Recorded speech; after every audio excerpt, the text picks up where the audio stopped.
देश की सर्वोच्च अदालत के मुख्य न्यायाधीश डी.वाई. चंद्रचूड़ ने आज एक अहम फैसला सुनाया है। उन्होंने कहा है कि अनुच्छेद 370 एक अस्थायी प्रावधान था। Context in which it was included. Article 370 was introduced to serve two purposes. First, the transitional purpose to provide for an interim arrangement until the Constituent Assembly of the state was formed and could take a decision on the legislative competence of the Union on matters other than the ones stipulated in the instrument of accession and ratify the Constitution. And second, a temporary purpose, an interim arrangement in view of the special circumstances because of the war conditions in the state. तो चलिए बात करते हैं धारा 370 और supreme court के फैसले के बारे में।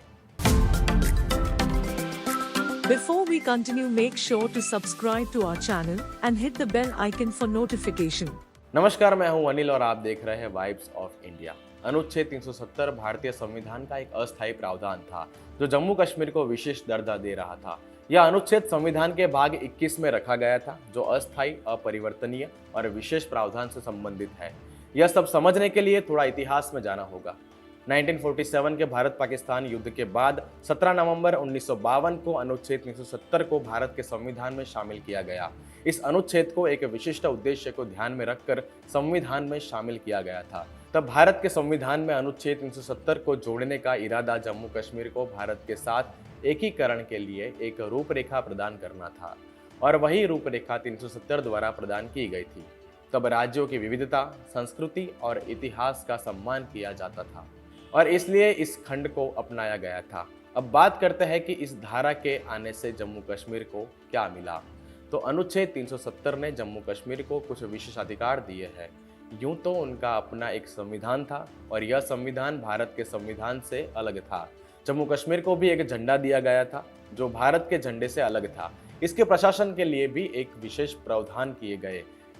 इन प्रावधानों में कानून व्यवस्था, रोजगार, शिक्षा, नौकरी जैसे मुद्दे आए। सबसे महत्वपूर्ण बात यह है कि 370 के आने से जम्मू कश्मीर को यह निर्धारित करने की शक्ति मिल गई कि जम्मू कश्मीर का नागरिक कौन है।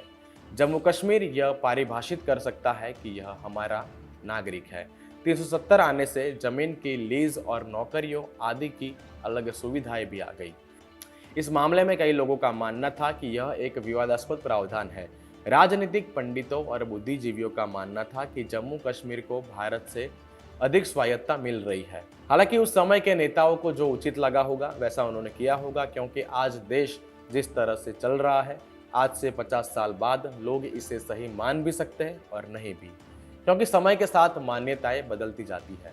खैर, 370 के कारण जम्मू कश्मीर का भारत में विलय एक समस्या बन गया। हालांकि एक वर्ग ऐसा भी था जो मानता था कि जम्मू कश्मीर की संस्कृति को बचाने के लिए 370 उचित था। हालांकि यह सभी की आस्था है तथा इस बात पर कोई आपत्ति नहीं होनी चाहिए कि लोग अपनी आस्था के अनुसार ही कार्य करें।